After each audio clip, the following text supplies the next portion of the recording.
Images of violence, of arson, clashes, vandalism that's come to light from Manipur. And unfortunately, we're not talking about it enough. That's why here on India Today, we've decided to put the focus on the issue that's plaguing Manipur and what the current situation is.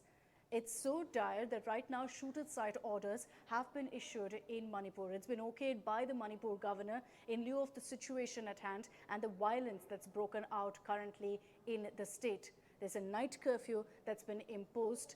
There are no gatherings that are allowed on the streets of Manipur, and this is a blanket ban across the state, not just in a handful of districts. There's very sketchy information right now that's coming out of Manipur, and that's because of the fact that internet has also been snapped in the entire state currently to ensure that baseless rumors, that unverified videos don't do the round and thereby trigger more violence.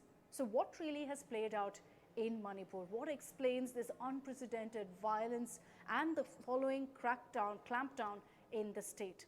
Let me explain it to you as simply as I can for all those of you who don't really follow Manipur politics or the issues at hand. Now, there's a tribe in Manipur called the Meitei tribe. This particular tribe has been seeking that they be brought under the scheduled tribe category. And this has been an agitation that's been going on for the last few years.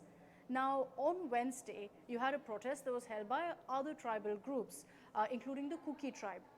Their protest was against any sort of reservation or for the Meitei tribe getting the ST tag. They were against that. So you had the Tribal Students Union, hundreds of them coming together and holding a protest in Churachandpur, which is a border district in Manipur, one of the hilly areas of Manipur. They held this massive agitation, a protest, which was largely peaceful while it was going on. It was a solidarity march where you had all of these tribal communities coming together, and there are 30 plus communities in Manipur, all of them with one message saying we don't want Meitei community, we don't want the Meitei tribals to be given the ST status. So they gathered in these large numbers, held their protest, reportedly went on peacefully, and then when it reached the very end and people were dispersing, this is what local media suggests, that there were 3 people in a car who set fire to a gate. This was the Anglo-Kuki gate. And when that happened, because the Kuki tribe was part of the protest, all hell broke loose. Violence broke out, you had clashes happening, homes with the Meitei tribes in these areas were targeted.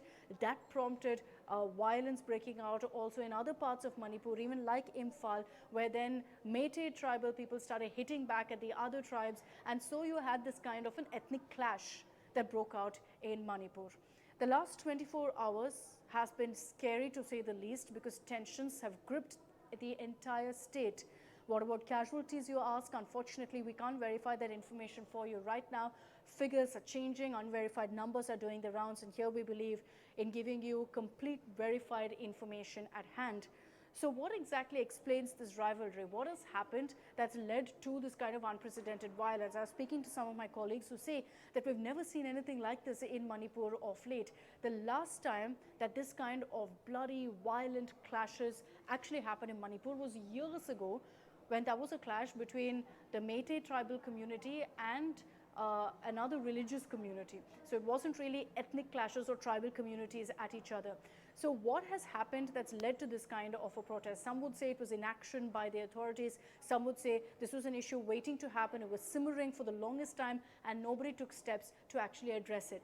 Let's also highlight for you very importantly that the government in Manipur, the Chief Minister, Mr. Biren Singh, belongs to the Meitei tribe. He's seen as someone who belongs to the tribe. The BJP government in Manipur is seen as being sympathetic to this tribal community. But having said that, does that really play a role in these clashes or in the violence?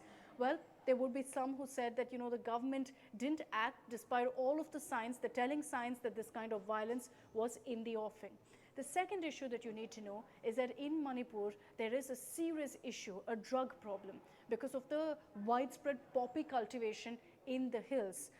I'm sure you've seen the images that have come from Manipur of the arson. And when I say arson, you can see that a lot of the hills districts, the forests have been set on fire as part of this agitation. So if you look at this particular issue of poppy cultivation, a few weeks back you had the Manipur Chief Minister saying that we're going to crack down on poppy cultivation, we're going to crack down on this drug issue, and he directly blamed illegal immigrants for this. Now, there's a lot of talk that it's because of this kind of a warning that motivated some vested interests, targeted this particular rally, used it as an opportunity to spread fire, used it as an opportunity to spread violence across Manipur. We can only hope that the situation is brought under control at the earliest. The army is currently deployed there. Rapid Action Force personnel are on the ground. As I mentioned, shoot-at-sight orders have been issued, unprecedented really. And the fact that that's been called for tells you how bad the situation is on the ground. As I wrap up this, I hope you got some details and some clarity on exactly what's happened in Manipur. It's important for each one of us to know the situation at hand, and we're often guilty of ignoring what's happening in the northeast states or having basic awareness of the situations at hand. And we hope this video kind of at least ensures and dispels that problem of us not knowing enough about our northeast states.